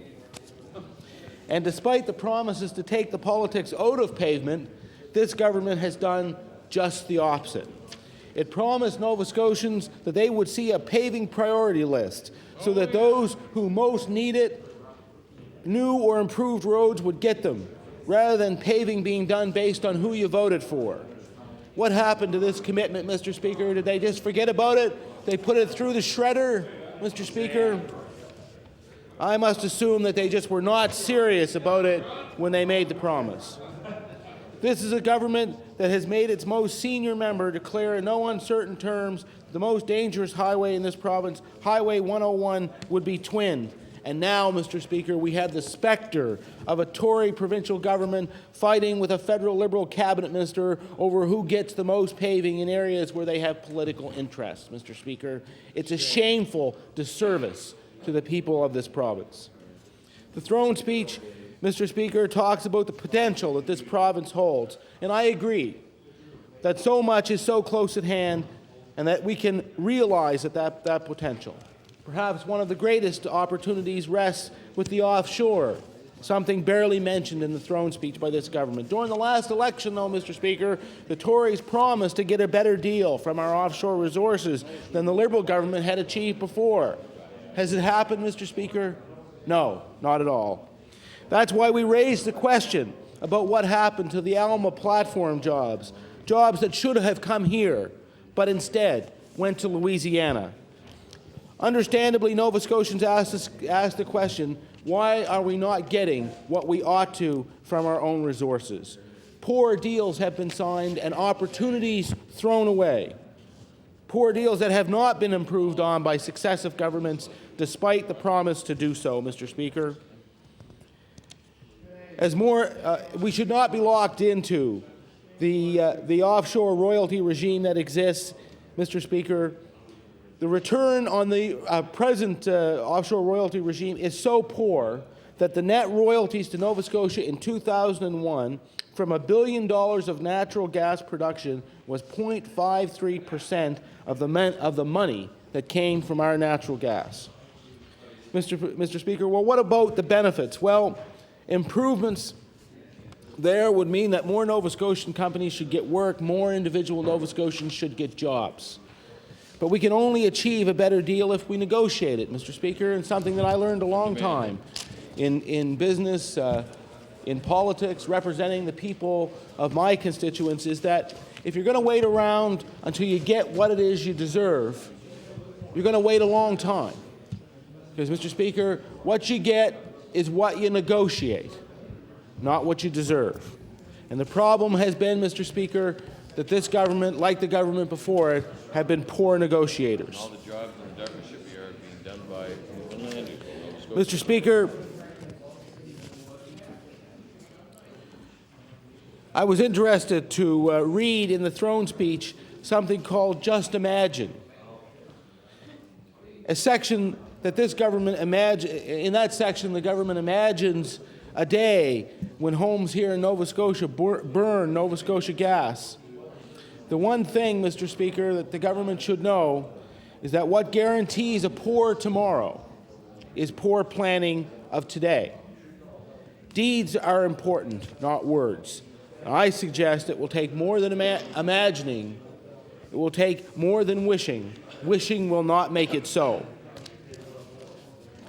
Standing here today in Metro, the economic engine of this province, it would be easy to forget that so many regions do not fare as well.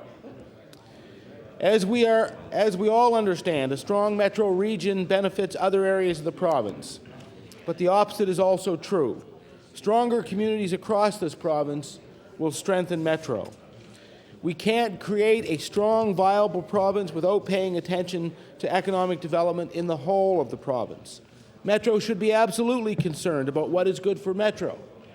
But Metro should also be concerned when Cape Breton struggles to maintain a rail link.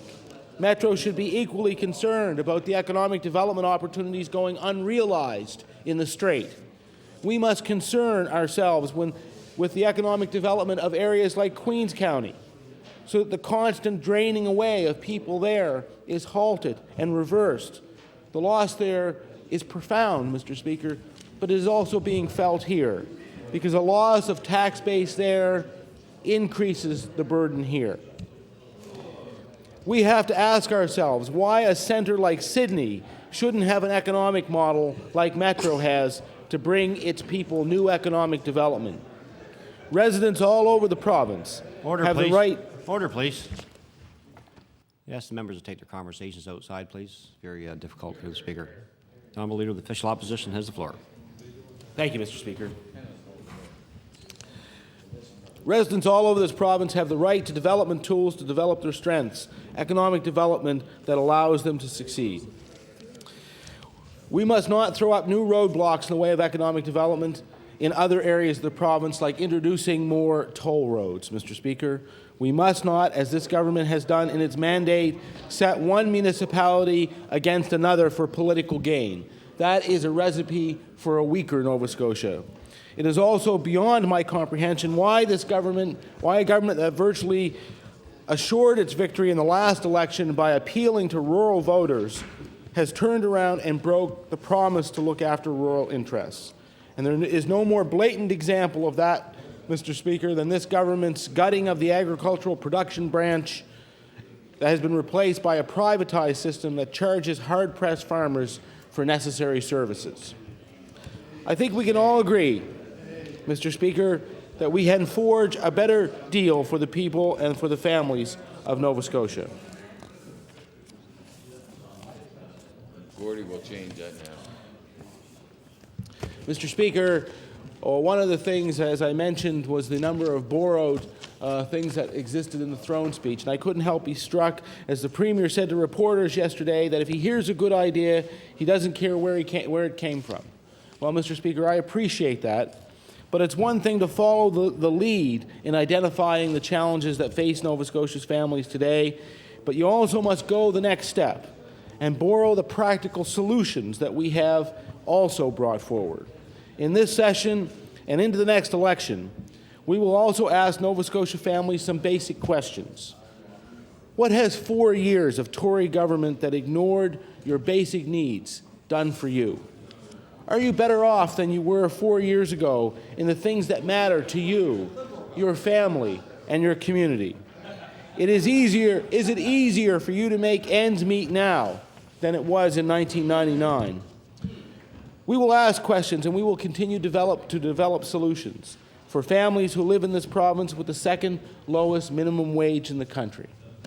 Something that could be rectified by ensuring that minimum wage increases come on a regular basis like other wages so that people can make ends meet. Families who look at bills that come in every month from heating oil, gasoline, auto insurance, and are finding it increasingly hard to make ends meet. It's time for solutions, Mr. Speaker, and that's why today, with we introduced 5 pieces of legislation aimed at cleaning up political practices that should have been cleaned up decades ago. Legislation that recognizes the hard work, danger, and sacrifices of the province's firefighters. Legislation providing meaningful financial assistance to students in a way that will help them afford an education now. Legislation putting an immediate end to the unfair practice of charging seniors for health-related costs of nursing homes, and legislation providing smoke-free places to ensure the health of all Nova Scotians and providing a healthier workplace for employees. Over the next weeks of this legislative session, we will continue to bring solutions forward to create a better deal for today's families. But today, facing a Premier and a government who say they want to run on an imagined record, Mr. Speaker, I move this amendment I move the resolution before the House be amended by adding the following words: that this House declares that the government has failed to keep the 243 promises it made in the 1999 Conservative platform and has failed to give today's families a real break, and that this House further declares that in particular the government has failed to increase the number of hospital beds, failed to ease the cost of higher education, failed to treat seniors with respect, failed to regard education as an investment, failed to listen to communities, failed to replace jobs in Cape Breton, and failed to provide new incentives for rural economic growth. Mr. Speaker, I move that amendment.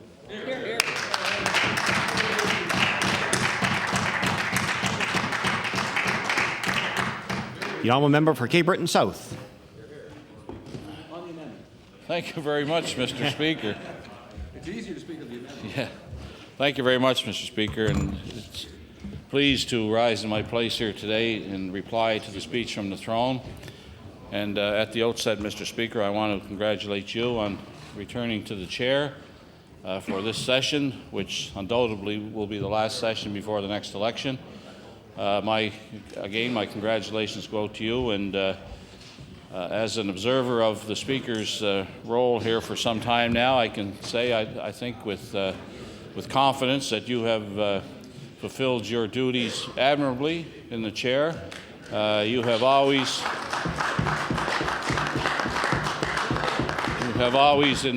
certainly in this member's opinion, demonstrated fairness in the House to all members of the House, and I certainly want to again congratulate you and wish you well. I'd also like to thank the members of the House who will be leaving this year and not coming back, to thank them for their public service. I can't think of any higher calling than public service, and as a person who is celebrating 10th anniversary in this place this year, I can tell you it's been more than interesting.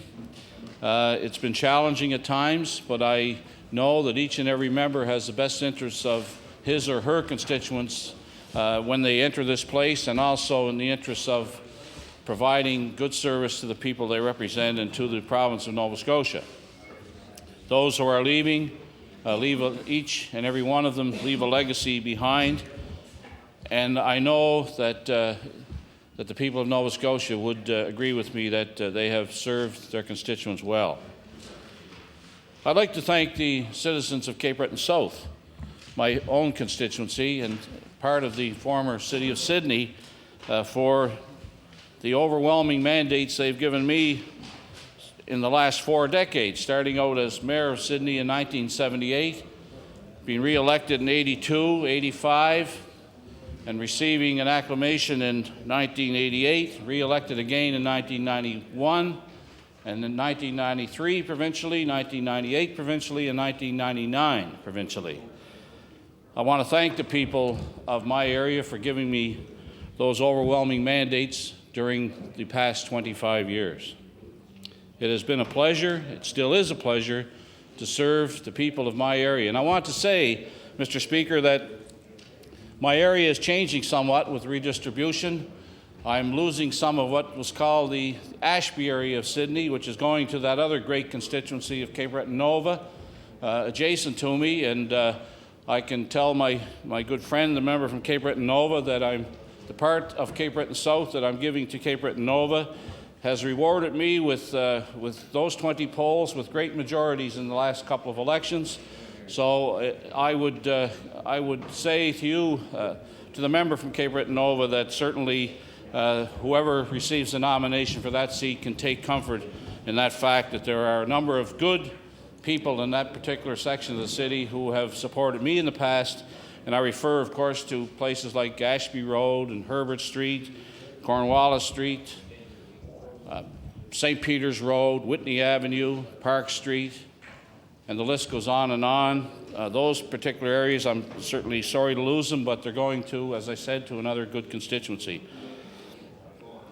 I can tell you, Mr. Speaker, that 25 years in this business, and I'm still energized to move ahead, to I've already been nominated and will fight the next election on behalf of my party. The new area that I'm getting, Mr. Speaker, is an area that comprises Sydney River, Coxseat, Westmount, Point Edward, Rotherham Road, around the Balls Creek, yeah, and all of those areas. It's now become a rural-urban mix and a challenge, and I'm looking forward to that challenge.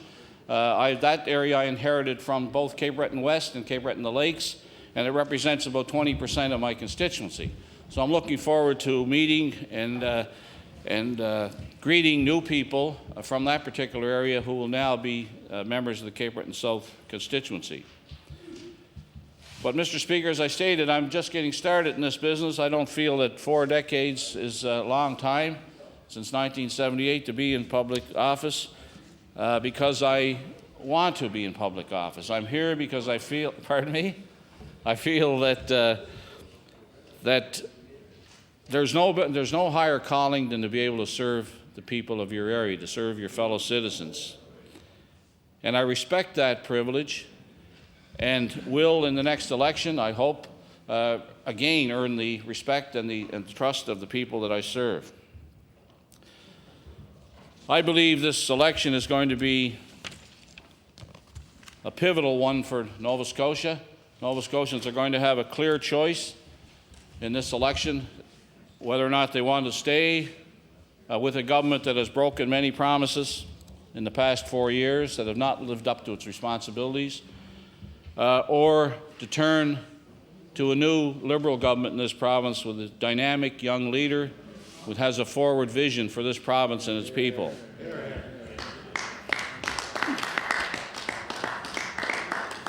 I believe, Mr. Speaker, that the current government, the Ham government, has taken a number of the ideas from our leader and our party and is trying to implement those ideas that were not born by the Tory government, but borrowed by Liberal initiatives. Some of those, Mr. Speaker, I will outline to this House. In December, our leader announced a plan to keep more young graduates in Nova Scotia and aggressively attract expatriates back home. Yesterday, the government belatedly promised a plan to attract Nova Scotians home, following our lead in that regard. Our leader, Mr. Speaker, has met with students and university administrators, and our leader's plan, Danny Graham's plan, will reinstate the loan remission program that this government killed and did not replace. They could have replaced it, Mr. Speaker, with funds from the Millennium Project, but they did not. This week, lo and behold, Mr. Speaker, the current government announced the loan remission program. Again, an idea borrowed from Danny Graham and the Liberal Party. They announced a loan remission program that is a little more than half as large as the one they canceled. They have broken faith with the students of this province. Order, please. The All Member Cape Breton South has the floor. I believe they have broken faith with the students of this province. They've taken 100% of the financing away and try to appease the students by giving 50% of it back. And it's only for those who need the assistance in the future. That is only a pale comparison as to what the Danny Graham plan was for student loan remission in this province. But again, the government said this is a good program. We should borrow that idea from the Liberals as well and try and fool Nova Scotians into thinking that they're going to actually do something for the students when in fact they're not. Mr. Speaker, even before he became leader, Danny Graham was talking about wellness and improving the health of Nova Scotians as part of the comprehensive approach to health care, Mr. Speaker. The Office of Health Promotion was set up. The office was set up, but they forgot something, Mr. Speaker. They forgot to put any money in the office. They set up the Office of Health Promotion to con Nova Scotians into thinking that they were actually going to do something about wellness in this province. But lo and behold, we can't find any money. We have a minister that's now responsible. I call him Health Minister number 2. You know, that minister is now responsible for a department that has no money. It's almost like the Minister of Economic Development has very little in the way of budget, and his ministry's been reduced to an office. They don't even call it the ministry, they call it the office of the Minister of Economic Development. Any wonder? Because they stripped his ability to do anything by taking the funds out of that particular office as well. That health promotion office is nothing but a Me Too initiative, that's all. Stealing the ideas from the Liberal leader. Order, please. Order, please. The Alderman member knows that used the word stealing in the House is unparliamentary and asked to retract that, please. I'll retract that, but borrowing. Yeah, that sounds keep better. it south as the Borrowing. Mr. Speaker, the promise to take another step towards full payment of health care costs for seniors in nursing homes is late. Cynically timed for pre-election announcements, while seniors suffer the financial and emotional distress of having their hard-earned assets assessed. Simply not appropriate, Mr. Speaker. Now, the Nova Scotia Community College announcement, Mr. Speaker. In 1999, the Liberal government recognized the importance of community colleges in our education system and to our economic growth. 4 years later, Tories are ready to promise to invest in community college systems. 4 years later, Mr. Speaker. Is there an accident there, an accident in time that will suggest that maybe there's an election coming and maybe we should trot that out now? We'll trot that promise out to the community colleges now. And if we get elected, we'll have to fulfill the promise, and if we don't, somebody else will have to deal with it. That's what you're going to see in the next few weeks and months. And Mr. Speaker, 13 months ago, the Liberal caucus suggested an all-party committee to study the options to control insurance rates in this province. 6 months ago, Mr. Speaker, our leader, Danny Graham, suggested a consumer advocate. This month, 6 months later, in preparation for an election, the Tories noticed that Nova Scotians are suffering from insurance costs. It just suddenly the light went on. They noticed. So what are they going to do? They're going to consult with Nova Scotians. Mr. Speaker, we don't need any consultation on insurance rates in this province. We need action on insurance rates in this province. That's another projection. They're going to consult, and hopefully it'll get them through the election. Another exercise in political mischief. That's all that is, as a response to initiatives by the Liberal Party over a year ago, trying to get an all-party committee and trying to get a consumer advocate in place. Another cynical election promise by this government. Mr. Speaker, the Premier also stated, and publicly, that he was not disposed to increasing the debt in Nova Scotia during his term as Premier. It was not something that he could foresee nor wanted to do. Well, Mr. Speaker, 4 years later, the debt has gone up by over $500 million, and it's still growing in this province. This government has not done one thing to stop the growth of the long-term debt in this province. In fact, it's growing as I speak. So, what happened to the Premier's promise of no debt increases? You know, this government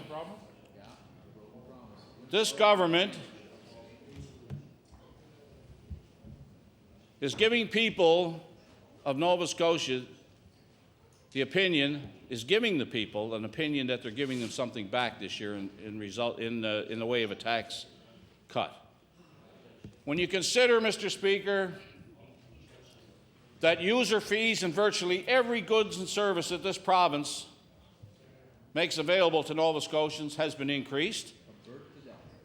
When you look at another promise that the Premier broke, 2 cents a litre on gasoline at the pump, a broken promise. The Premier said when he took over government in this province that he would not increase taxes in this province in his first mandate other than taxes on tobacco. He broke that promise too when he increased gasoline tax by 2 cents a litre. That is a bogus tax, Mr. Speaker, and should be returned to consumers in this province because it was a broken promise.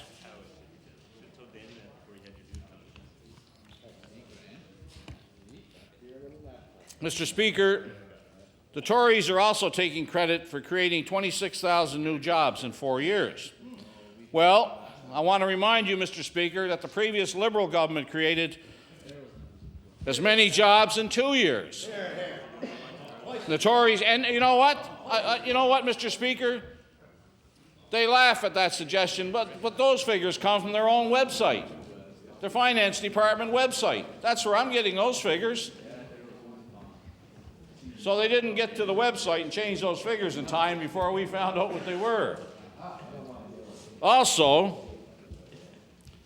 the Tories claim that 80% are full-time of that 26,000. Well, 98% of jobs created under Liberal governments were full-time.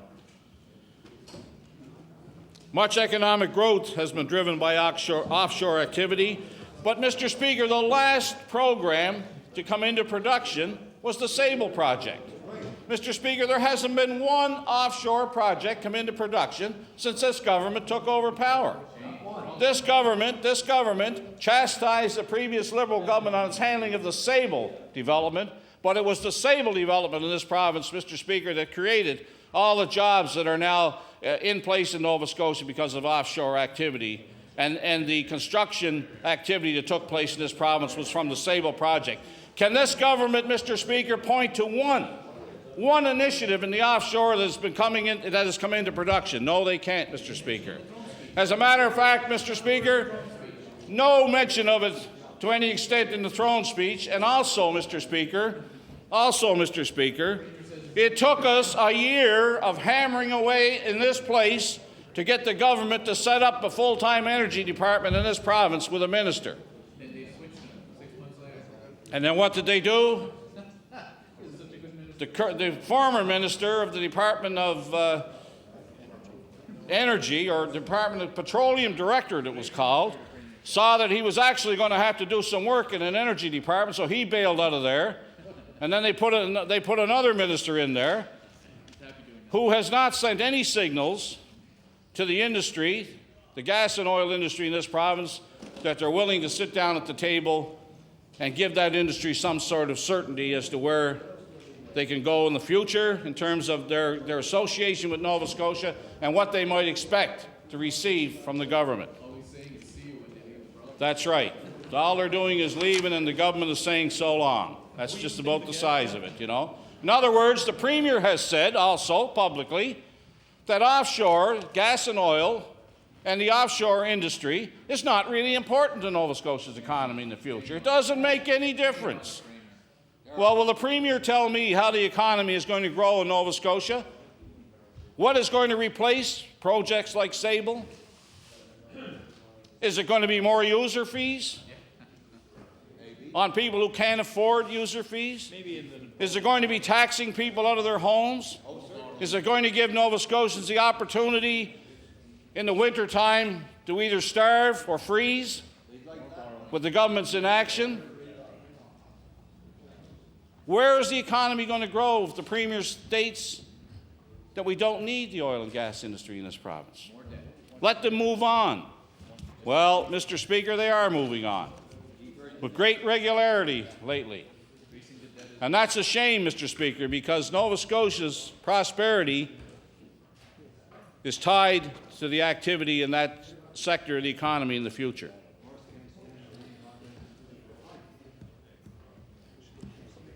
The government seems to be content on letting that industry slip into oblivion, Mr. Speaker, and that's really as a result of inactivity or no plan on behalf of that crowd over there. It appears to me, Mr. Speaker, that the only plan the Tories have is the plan to try to get re-elected by fooling Nova Scotians into thinking they're doing something. They're actually doing something.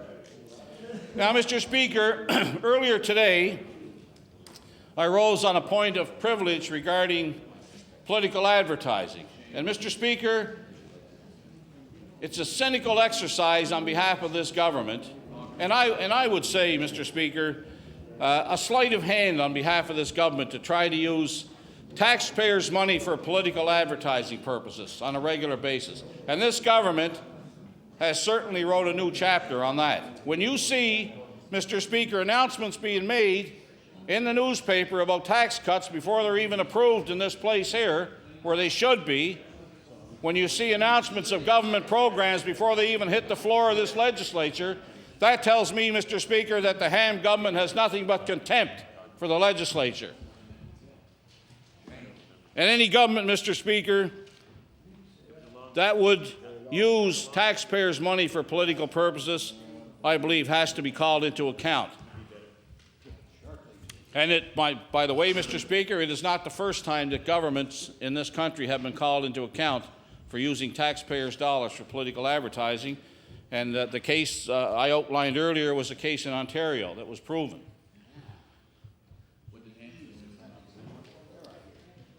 Mr. Speaker, this government led by Dr. Ham said that $1.5 billion was enough to deliver high-quality health care in Nova Scotia. Today, the health budget stands at $2 billion, even though they said $1.5 billion was enough. It's all we need, $1.5 billion. Well, how did it get up to $2 billion? Too much administration. How did it get up to $2 billion? Now, as a result of it going up to $2 billion, Nova Scotians wait longer for diagnostic services and for surgeries. Nova Scotians lie on stretchers outside crowded emergency rooms. In New Waterford, Nova Scotians worry that they might lose their emergency room altogether. That's even after there's another $500 million gone into the system. All of those things are happening. Many Nova Scotians can't find family doctors, particularly in rural Nova Scotia. Graduating medical students are facing debt loads up to $100,000. Now, Mr. Speaker, we see the government preparing to spend $71 million that is being sent from Ottawa under the 2003 Federal Provincial Health Accord. In other words, another $70 million is going to be spent with new money coming from Ottawa. Minister of Health went to Ottawa with a mandate from Nova Scotians to fight for more money. Needs-based. But she didn't speak up at the table with the premiers because she felt intimidated. You know, that's the representation that Nova Scotia sent to Ottawa to sit at a First Minister's Conference to discuss health care. She didn't want to say anything because she felt it wasn't her place to say anything. That was the sole result of what happened to that visit to Ottawa. Nothing. Nothing happened. They said they don't get enough money out of Ottawa. We talked, Mr. Speaker, about political spin in the so-called Rumsfeld document. The Rumsfeld plan that we outlined in this House, which was the secret document that became public by some intrepid people that were involved with planning that document, decided that Nova Scotians should know about it. And we found out in that document that it was a feel-good document. The message was, no matter if you're doing anything for Nova Scotians, doesn't matter. Just make them think you're doing something for them. Make them feel good. So if they feel good, they'll think something's happening. And if they think something's happening, they'll vote for us in the next election. Be happy. Don't worry about anything. That's what the Rumsfeld plan said. Propaganda. Get us through the next election.